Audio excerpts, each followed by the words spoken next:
Pencurian motor terekam CCTV. Operasi Patu Semeru 2025. Relawan dilatih vertical rescue.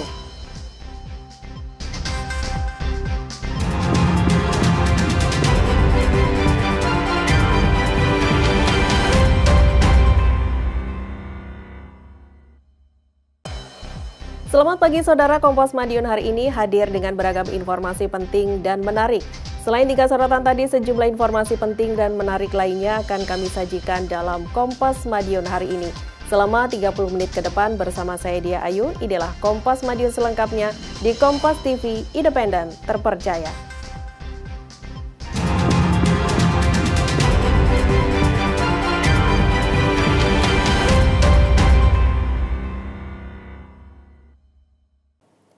Saudara, aksi pencurian sepeda motor di Kabupaten Madiun, Jawa Timur terekam kamera pengawas. Pencuri memanfaatkan kunci motor yang masih tertancap saat ditinggal pemilik berbelanja di dalam toko. Seorang pria terekam CCTV saat mencuri 1 unit sepeda motor dari halaman toko pakaian di Desa Buduran, Kecamatan Wonoasri, Kabupaten Madiun, Jawa Timur. Seorang perempuan pelanggan toko yang diduga pemilik motor terlihat mencoba mengejar, namun pencuri berhasil lolos membawa motor milik korban. Peristiwa pencurian motor ini terjadi pada Senin sore. Menurut penjaga toko, tampak dari CCTV sebelumnya pelaku mondar-mandir di sekitar lokasi. Saat pemilik motor sedang membeli pakaian anak di dalam toko, pelaku yang seorang diri dengan cepat membawa kabur motor korban ke arah timur. Awalnya kan ada orang berkeliaran di sekitar toko. Dikiranya itu suaminya pembeli. Nggak taunya itu ngincar motor yang kontaknya masih ada di motor. Mbaknya ada di sini, terus ditinggal percakapan itu loh, terus motornya udah dinaikin itu. Mungkin langsung dikejar keluar itu ya? Iya, langsung teriak-teriak itu. Peristiwa pencurian tersebut berlangsung cepat karena saat kejadian kunci kendaraan masih dalam kondisi menancap. Kasus ini telah dilaporkan dan dalam penyelidikan polisi. Tim Liputan Kompas TV Madiun, Jawa Timur. Saudara, warga Sawo Jajar di Kota Malang dikejutkan dengan penemuan sesosok jenazah laki-laki di Semak Belukar. Diketahui jenazah tersebut adalah warga Pasuruan yang sebelumnya tidak pulang ke rumahnya. Jenazah laki-laki ini ditemukan di tanah kosong sebelah ruko yang dipenuhi rumput liar. Jenazah pertama kali ditemukan oleh rekannya Soleh. Menurut Soleh, rekannya tersebut dilaporkan tidak pulang ke rumahnya di Pasuruan. Mendapat laporan tersebut, Soleh berusaha mencari sejak Selasa malam. Soleh melanjutkan pencarian pada Rabu pagi.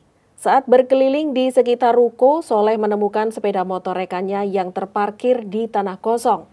Soleh terkejut dan meminta tolong saat mengetahui rekan kerjanya tersebut sudah tidak bernyawa. Menurut Soleh, rekannya kerap mencari rumput di kawasan tersebut sepulang kerja. Kemarin sudah cari ya Pak, keluarganya ngubungi mas saya. Katanya anaknya belum pulang. Biasanya pulangnya jam habis maghrib pulang. Kok belum pulang gitu. Disangka kerjanya lembur. Habis itu kan kebal saya bilang enggak gitu loh. Terus akhirnya saya tunggu sampai jam 8 atau tengah 9 kebal lagi. Katanya belum pulang, makanya saya cari sama keluarganya. Sementara itu menurut Lurah Sawo Jajar Dedi Darmawanto, setelah mendapat laporan temuan jenazah di wilayahnya dan tim Inafis Polresta Malang Kota melakukan pemeriksaan di lokasi. Tidak ditemukan identitas yang melekat pada jenazah tersebut. Dan saat ini dari pihak Polres Malang Kota, dari pihak Inafis maupun dari pihak Polsek Kedung Kandang sudah melakukan evakuasi kepada korban dan saat ini masih diupayakan menghubungi pihak keluarga. Untuk pada saat ditemukan tidak ada identitas, tetapi diupayakan oleh para relawan untuk segera dihubungkan dengan pihak keluarga. Belum diketahui penyebab kematian pria tersebut. Setelah dilakukan pemeriksaan, jenazah langsung dibawa ke kamar jenazah Rumah Sakit Saiful Anwar Malang. Tim Liputan Kompas TV Malang, Jawa Timur. Saudara, diduga korsleting listrik, sebuah toko kayu di Kota Kediri terbakar. 2 motor pemilik toko turut hangus terbakar. Petugas pemadam kebakaran Kota Kediri memadamkan api di sebuah toko kayu di Kecamatan Pesantren, Kota Kediri. Angin yang kencang membuat api dengan cepat merambat ke seluruh bangunan. Peristiwa itu terjadi diduga akibat korsleting listrik. Karena banyaknya bahan yang mudah terbakar, membuat api cepat membesar dan menghanguskan bangunan. Membutuhkan 4 unit mobil pemadam kebakaran untuk menjinakkan api. Tidak ada korban jiwa dalam peristiwa ini, namun sang pemilik diprediksi mengalami kerugian hingga ratusan juta rupiah. 2 motor pemilik rumah juga hangus terbakar. Kebakaran ini kini dalam penyelidikan polisi. Tim Liputan Kompas TV Kediri, Jawa Timur. Saudara, 212 merek diduga melakukan oplosan beras premium. Hal itu diungkapkan oleh Menteri Pertanian Andri Amran Sulaiman saat melakukan sarasehan bersama petani di Kabupaten Kediri. Menteri Pertanian Andri Amran Sulaiman menyatakan ada 212 merek beras yang dinyatakan tidak memenuhi standar mutu. Satgas Pangan Polri telah melakukan pemeriksaan secara bertahap pada tanggal 10 Juli 2025 lalu. Menurut Andi Amran, ratusan merek itu telah mencampur jenis beras premium dengan beras biasa. Praktik oplosan beras tersebut membuat kerugian negara senilai 99 triliun rupiah setiap tahunnya. Menteri Pertanian berjanji akan memberikan sanksi seberat-beratnya kepada mereka yang melanggar aturan. Pernyataan itu diungkapkan oleh Menteri Pertanian setelah melakukan sarasehan bersama petani tebu di Kabupaten Kediri. 212 merek kami sudah menyurat ke Bapak Kapolri, kami juga sudah diskusi langsung, kontak langsung ke Pak Jaksa Agung. Sekarang ada Satgas Pangan, kami sama-sama sekarang, Brigjen Joko, beliau sudah periksa, ada 26 merek, sudah diperiksa tanggal 10 secara maraton.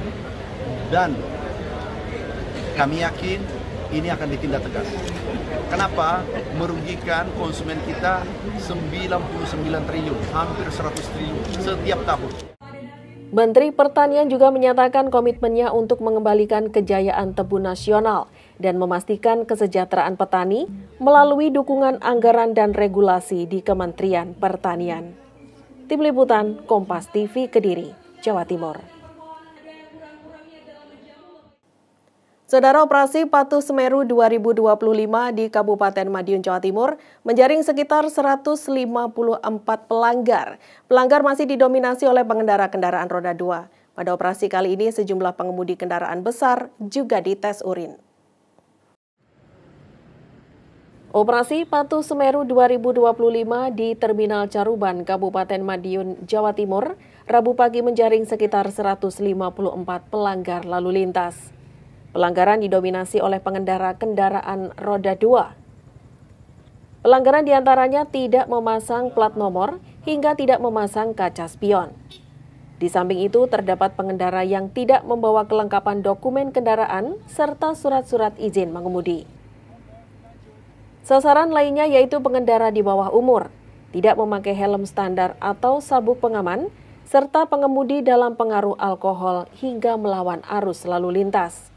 Pelanggar yang terjaring diberi sanksi tilang.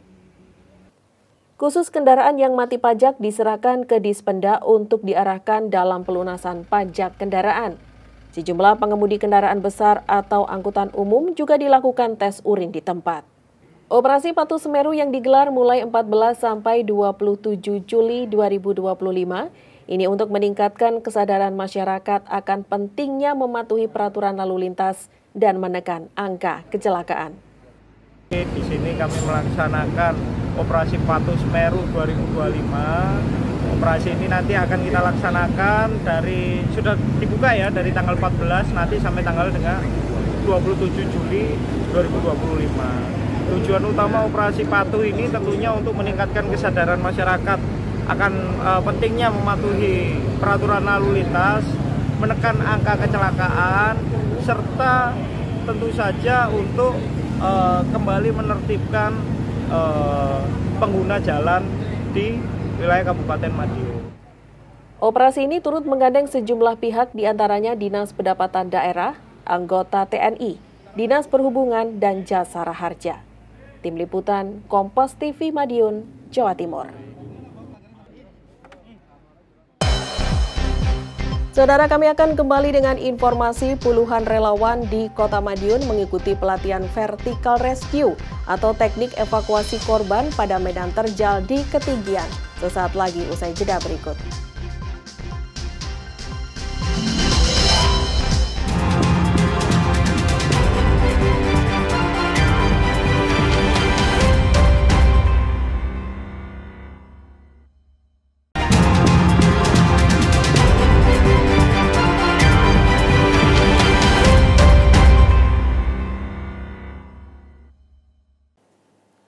Masih bersama saya Dia Ayu dalam Kompas Madiun. Saudara, meski hanya mendapatkan 2 siswa baru, Sekolah Dasar Negeri Wayud 01 di Kabupaten Madiun, Jawa Timur tetap menggelar masa pengenalan lingkungan sekolah atau MPLS. Dengan keterbatasan jumlah siswa, harapannya peserta didik tetap bisa mengukir prestasi dan tidak kalah bersaing dengan sekolah lain.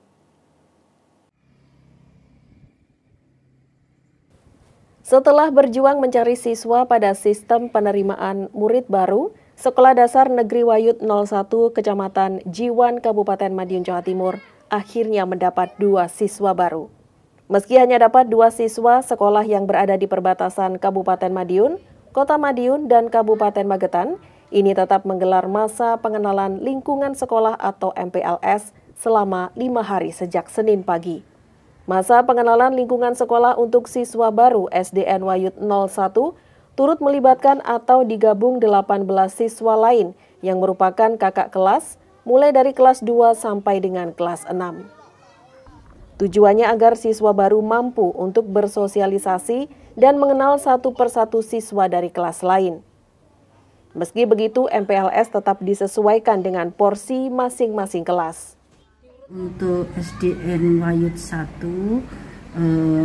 kami di kelas 1 mendapat siswa 2 anak. Perempuan semua, kebetulan namanya juga putri semua. Putri 1, putri 2. Terus untuk kegiatan pagi ini MPLS seperti apa, Bu? Untuk kegiatan MPLS itu programnya sudah ada, patokan-patokannya apa hari pertama sampai hari terakhir. Kita mengikuti pedoman yang ada, kemudian kita menyesuaikan di lembaga kami. Tadi sudah diawali, anak diantarkan orang tuanya, menyerahkan kepada pihak sekolah. Itu sudah kita terima, kita perkenalan. Kemudian anak-anak mengenal lingkungan terdekat dulu. Meski minim siswa, harapannya murid baru di SDN Wayud 01 dapat mengukir prestasi dan tidak kalah bersaing dengan siswa dari sekolah lain. Tim Liputan Kompas TV Madiun, Jawa Timur. Saudara, di tahun ajaran baru, satu sekolah dasar di Kota Malang hanya mendapatkan 2 siswa baru. Meski hanya 2 siswa, pihak sekolah tetap melanjutkan proses tahun ajaran baru dengan memulai masa pengenalan lingkungan sekolah. Setelah melalui proses pendaftaran siswa pada tahun ajaran baru, SD Negeri Tulus Rejo 4 yang berada di Jalan Kedawung, Kota Malang hanya mendapatkan 2 siswa kelas 1. Jumlah siswa kelas 1 ini turun dari tahun sebelumnya yang berjumlah 11 siswa. Total pagu untuk kelas 1 adalah 28 siswa. Meski demikian, tahun ajaran baru tetap berlangsung dengan masa pengenalan lingkungan sekolah. Pihak sekolah sendiri sudah berupaya untuk menjaring siswa di tahun ajaran 2025-2026 ini. Dengan menjadi tuan rumah dalam berbagai lomba, hingga ekstrakurikuler menjadi program untuk menarik minat calon siswa. Namun perolehan siswa tahun ini jauh dari pagu yang disediakan. Rizky Revaldo, salah satu guru di SDN Tulus Rejo 4 bilang, ada beberapa faktor yang diduga menjadi penyebab sepinya peminat. Di antaranya adalah lokasi sekolah yang jaraknya berdekatan dengan SD negeri yang lain.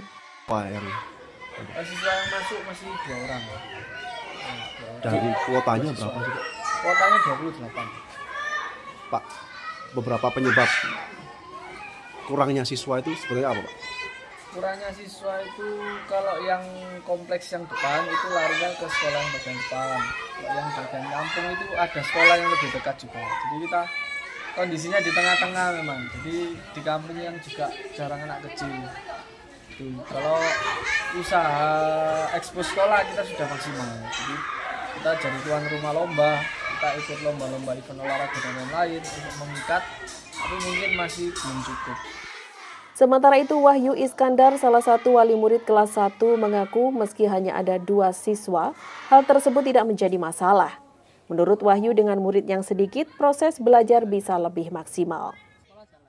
Dulu memilih di sini kenapa? Pendidikannya, Mas, lebih bagus. Terus ya yang tadi bilang, kalau 2 itu seperti les privat lah, jadi lebih siswa lebih bagus lah. Lebih intens gitu ya. aja. Nggak takut siswanya anaknya nanti bosan karena nggak punya teman atau gimana? Enggak, Mas.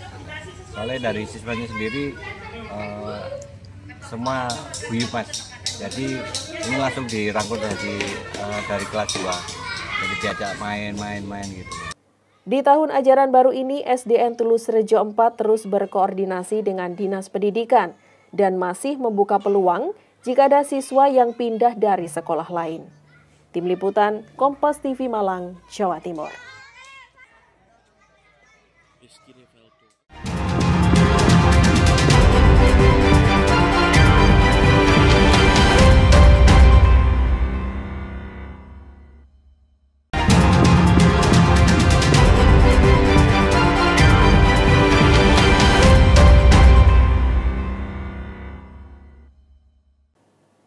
Saudara, puluhan relawan di Kota Madiun mengikuti pelatihan vertical rescue atau teknik evakuasi korban pada medan terjal di ketinggian.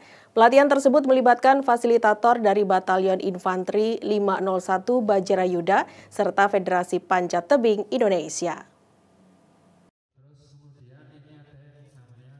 Badan Penanggulangan Bencana Daerah Kota Madiun, Jawa Timur menggelar pelatihan pengembangan kapasitas bagi tim reaksi cepat dan relawan kebencanaan Selasa pagi.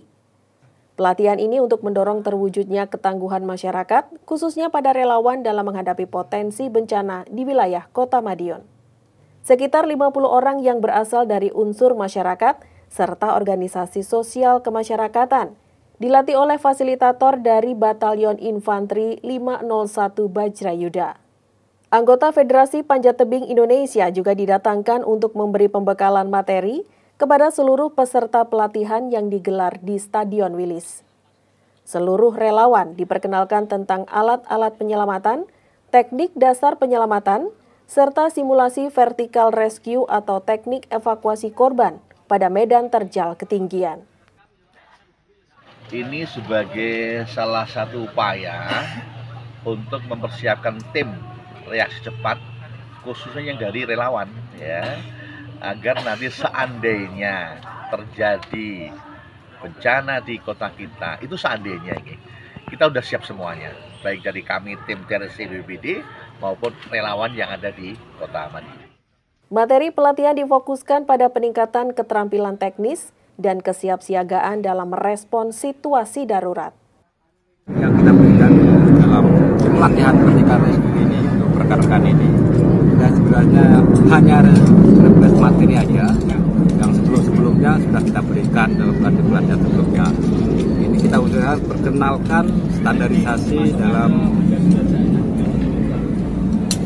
kegiatan pertolongan di ketinggian atau bidang vertical rescue ya. Di sini ada ascending, descending, pengenalan alat-alat yang harus digunakan dalam kegiatan tersebut. Diharapkan kapasitas relawan dapat semakin meningkat, sehingga mereka dapat menjadi garda terdepan dalam penanganan bencana secara cepat, tepat, dan terkoordinasi di lingkungan masing-masing. Tim Liputan, Kompas TV Madiun, Jawa Timur. Sampai di sini Kompas Madiun hari ini, saya Dia Ayu mewakili seluruh tim redaksi yang bertugas undur diri dan berterima kasih atas perhatian Anda. Tetap saksikan rangkaian program berita di Kompas TV, independen, terpercaya.